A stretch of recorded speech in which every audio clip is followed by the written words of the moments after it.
All right, we'll go ahead and get started. Let me introduce myself. My name's Rick Ottman. I'm a principal consultant here for Rico. We'll also be joined by Brian Jackson, who Brian's going to kind of take you guys through a bit of a run through on MarcomCentral and give you a firsthand understanding of what the platform can actually do. I'll take you through a couple slides and try not to bore you to death with too many slides, but I'll give you an example of Brian and I will be talking to you a little bit. I'll go through a couple slides, and what we're really going to kind of focus on is, giving an understanding of what MarcomCentral actually is, how we help healthcare organizations. As I mentioned, Brian will take you through kind of a live demonstration on how the platform actually works. So we've built, MarcomCentral started back in 1999. So we've built thousands of these portals that you're about to see. And there's millions of users, countless marketing assets that are housed inside of them. We've helped a lot of different healthcare organizations that are in, various fields within the healthcare industry. But what we've really focused on and what we've tried to help them with is kind of an on-demand, customizable marketing asset portal that allows them to protect their brand guidelines, but give people access to content that they're constantly requesting all the time. And that's really what MarcomCentral does. So we've done this in all kinds of instances, even outside of the healthcare space as well. Let me just start with kind of what I see as sometimes the problem when it comes to healthcare marketing teams and some of the things that they're actually faced with. So if you think about, if we take a fictitious medical organization, and we'll start with Acme Medical, and they start out. And what often happens with medical organizations, and some of you on the call here today could probably attest to this, they begin to grow, right? They either grow organically, very, very often it's through acquisition, and they start adding locations. They start adding clinics, and those different clinics and outlying facilities now begin to create much more of a snarl, if you will, for the marketing team. Because what ends up happening is the more spread out you get, the greater the challenge becomes for the marketing department. Because in all of those outlying locations now, you have more departments, obviously more people in and around those departments. They have more individual needs. So each one of them might have a specific need, but that gets magnified, and it just creates more demand on marketing. And so consequently, what ends up happening is, if they can't find an asset, what do? They typically go back to marketing and ask them to find it for them. There's these constant interruptions on the marketing department.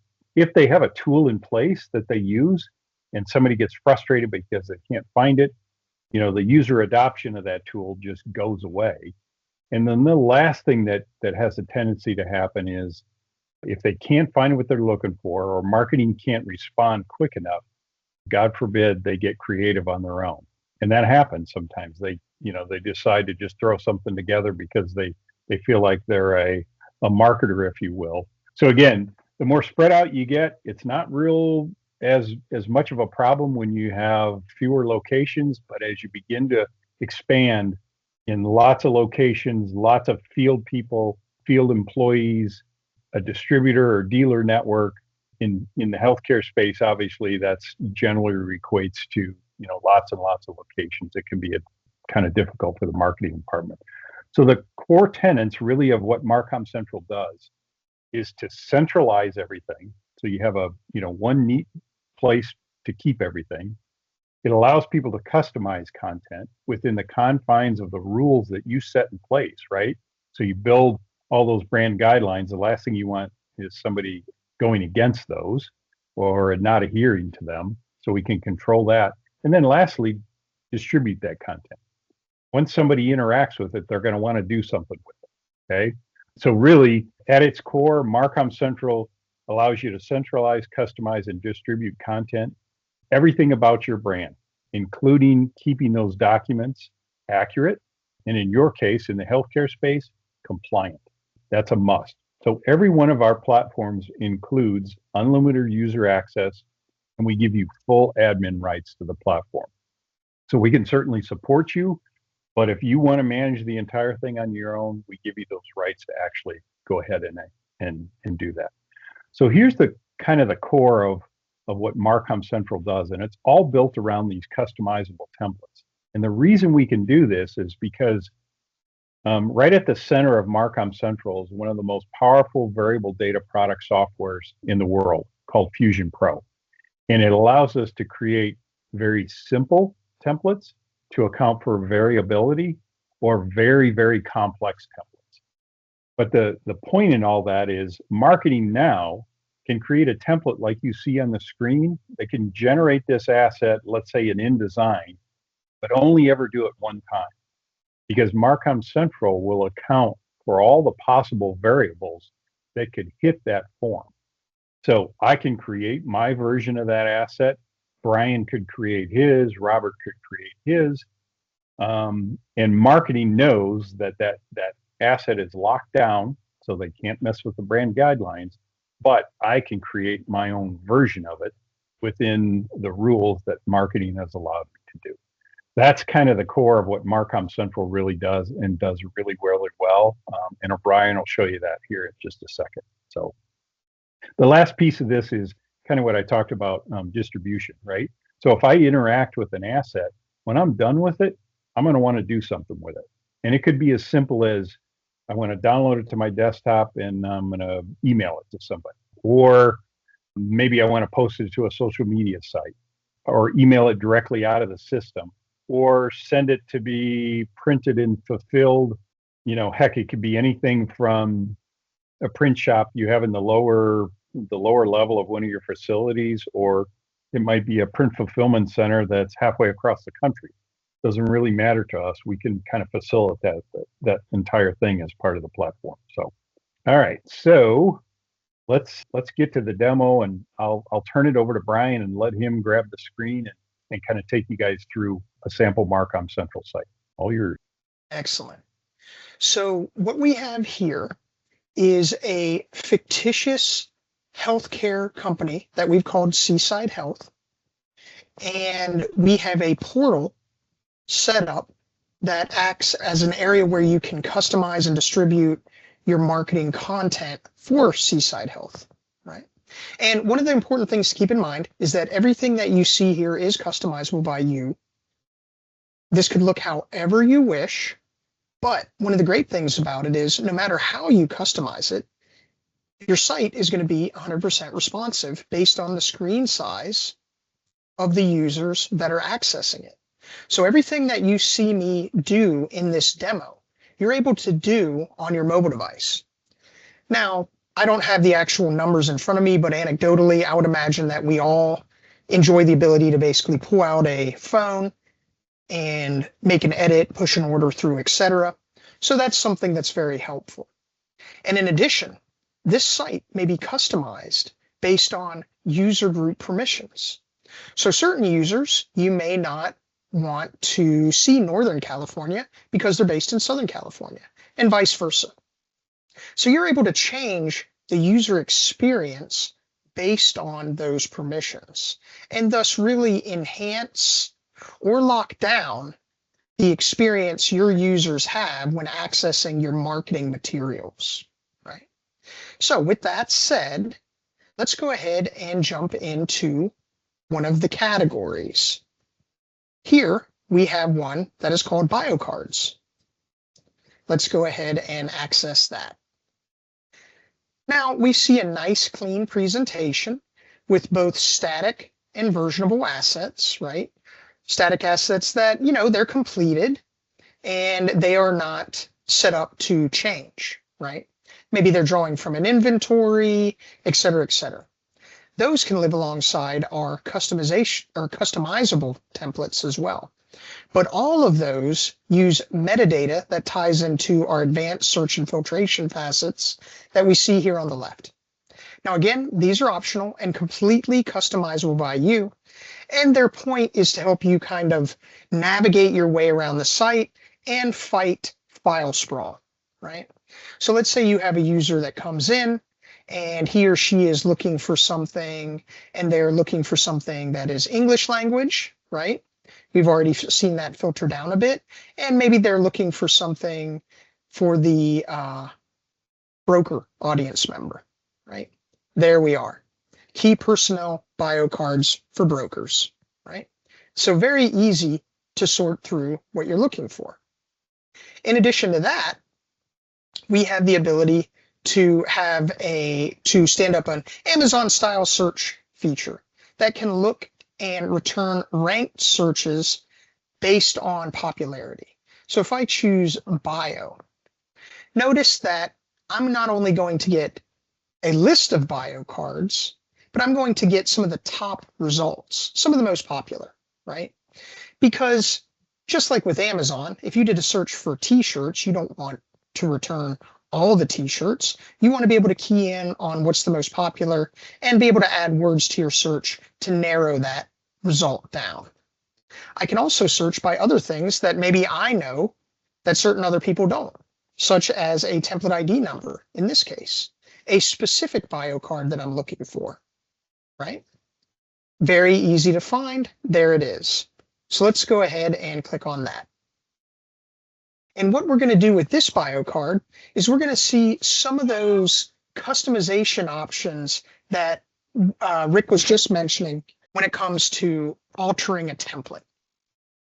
So here on the left-hand side, we have some pricing and item count displayed here. You can include lead times. These can vary based on user permissions, etc. So certain users maybe get one item, maybe other users you allow to run a gamut, and another group can just type in the amount of quantity that they want, right? But again, all of this is customizable by you. So let's go ahead and jump into the template itself.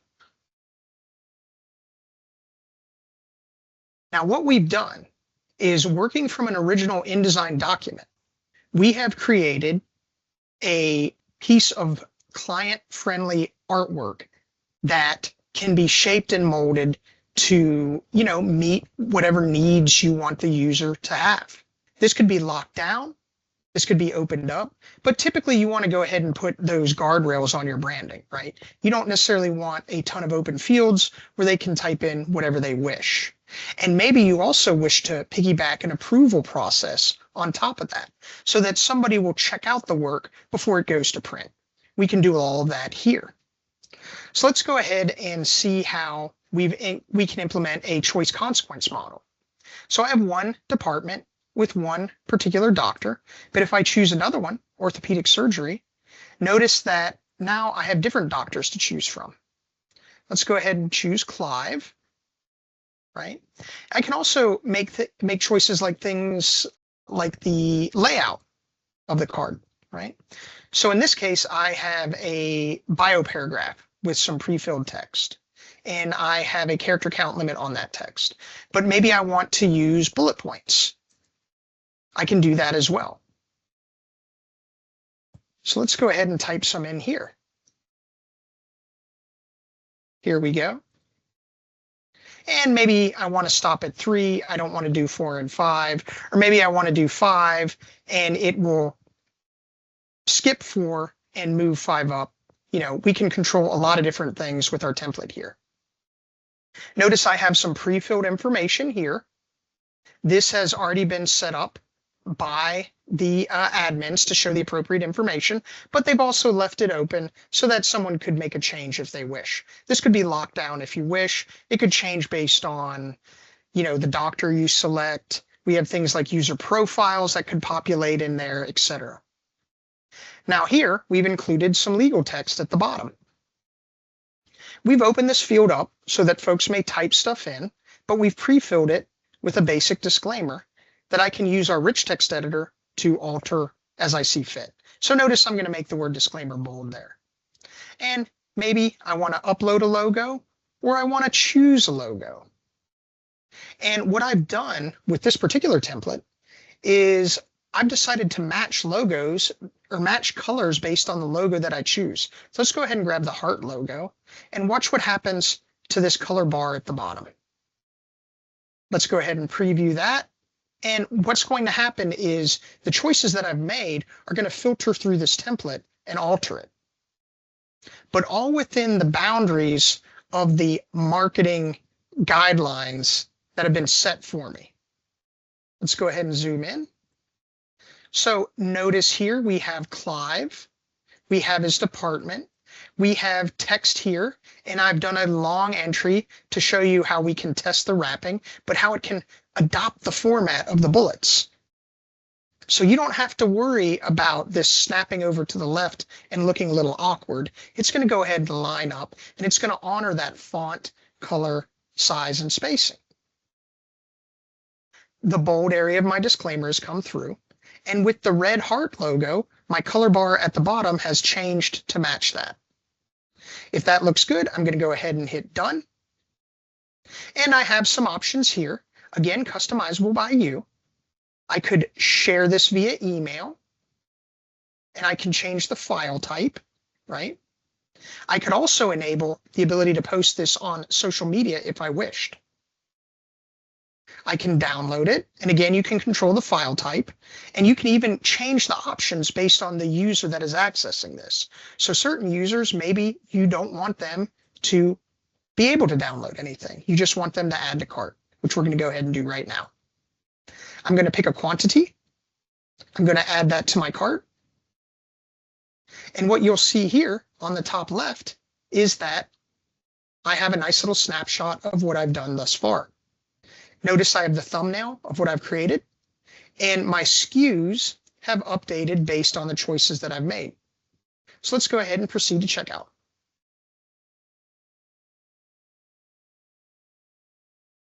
And what we've got here is a nice streamlined checkout process. There's not multiple pages that you have to go forward and backwards through, right? This is a very orderly and clean display. So here, I can access my address book. I can choose the various addresses I wish to ship to. I can add a new address if I wish. This could even be locked down so that certain users have to pick certain addresses, etc. Maybe you want the billing address to always default to one and be hidden. That's up to you, right? I can do things like set up POs, set up cost centers, all that fun stuff. I can add additional fields with specific instructions, radio buttons, drop downs, all of that as I see fit. But if everything looks good, I'm going to refresh the order details. And if I've made a mistake, it's going to highlight that for me and make me address that before I proceed. I'm going to go ahead and admit that person and go ahead and that looks good. So I'm going to review and confirm, check out the final checkout data. And we've got a nice little snapshot confirmation of what we've done thus far. Our items, the SKU, how it's being delivered, the payment method, etc., etc. If that looks good, I'm going to go ahead and complete the order. And what will happen is this will now be logged in our order history, which is going to track everything that this particular user has ever done. So let's go ahead and look at that. And this is a very handy feature because let's say I want to go back and order that again, but maybe change the number, etc. All that's right there, right at my fingertips to reorder. And I can always find my way back thanks to this handy breadcrumb at the top right. Now, in addition to orders, maybe you want to go ahead and put some sort of approval process into place. You know, maybe certain users you want to check their work before you release it to the printer or for email or for download. So notice here, I have a user that is waiting on approval. I can see his order details. Notice that he picked one similar, but his bullets are slightly different, right? So I can go in and I can edit it, or I can approve it or deny it as is. If I deny it, I'll write him a little note. He'll get an email referencing the requisition number, and it will direct him right to this spot. And I'll say, well, hey, maybe you used 5 bullets. I only want you to use 4 in this case, or switch from the bullets to the body paragraph format, or you misspelled something in a free field, right? And he'll get that email, and he can go right there and make that change, resubmit the job, etc. So that is a brief overview on how the portal works. Now, you may want to see how people are using those assets within it. So we have the ability to have a BI plugin that's going to granularly display everything that your users are doing within the portal. So you can see how they're using customized versus non-customized. If you have Google Analytics, you can plug that in. You can look at asset customization, all of this great stuff, and you can filter through it here on the right on year, month, group, et cetera, et cetera. In addition to all that, you still have a robust standard reporting of all your transactions, et cetera, that are accessible via simple spreadsheets. And on top of all of that, you'll have access to your own personal DAM. In addition to a standard library, the DAM is going to allow you to organize and assign a taxonomy to all your individual assets, as well as interface those assets with various other platforms via our integrations. So if you were working on a work project via HubSpot, you could bring that in right to the DAM and run it right from Marcom Gather DAM right here into your portal where it would live. With that said, I'll go ahead and turn my screen back over to Rick and open it up for any other further questions. Awesome. Thank you, Brian.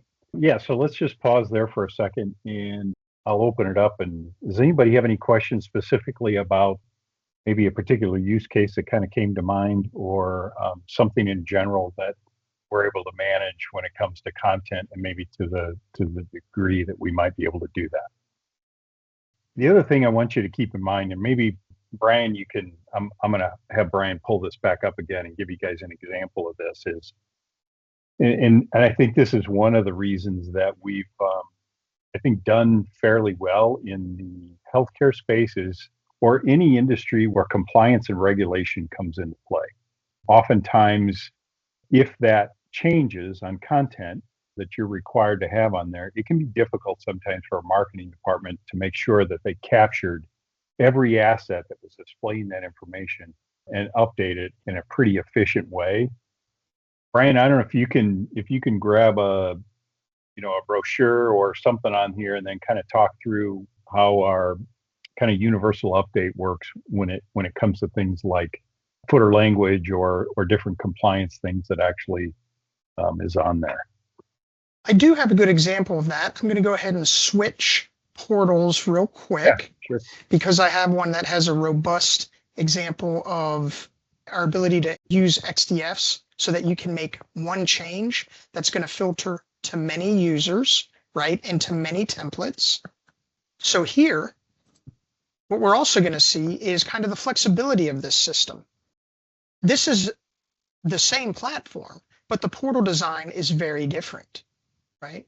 This, for instance, is for a fictitious financial company, whereas the previous demo was for a fictitious healthcare company. But let's go ahead and look at one of the demo items that is going to make use of what Rick was just saying, right? I believe it is our co-branded brochure. And here we see again the pricing, lead time, etc. displayed.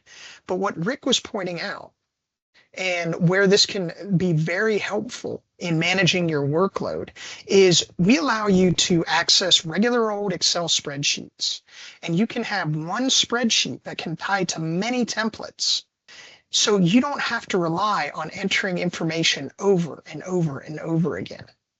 Now, I've got the usual choice consequence model here. Like if I choose investing, I get certain gallery options. If I choose banking, I get others, right? But let's go back and choose this one and an investing headline. Now here, notice that I have one simple selection to make, just a branch location.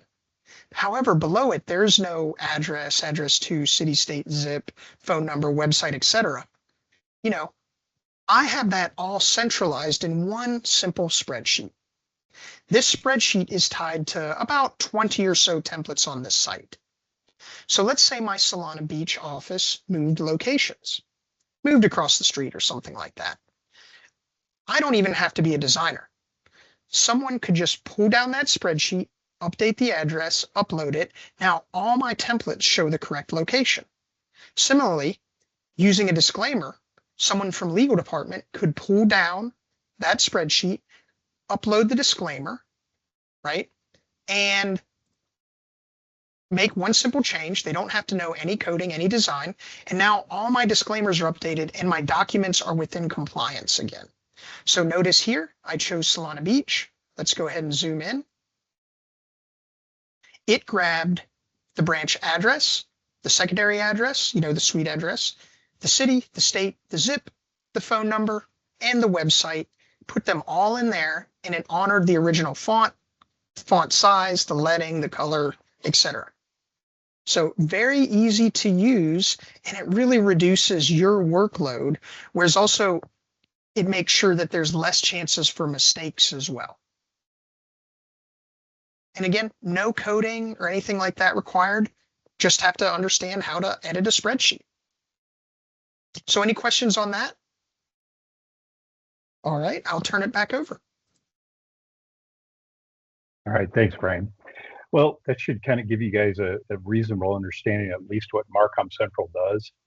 And we can work with about every kind of template or asset you could think of. I often tell people that if you can take a picture of it, we can manage it on one of our platforms and account for maybe the variables that might potentially come into play. So as you think about the departments that you work in, the organization that you work in, and trying to manage those assets, the requests that come from the field, what MarcomCentral just really helps do is put a tool in place to allow marketing to focus on projects, right? The things that the strategy, the marketing projects that the organization as a whole has kind of set in place that you've planned for to kind of grow the organization. I mean, the typical things that most very experienced marketers want to spend their time on, and not spend it on fielding one-off requests about somebody that asked you to put a headshot on a content, or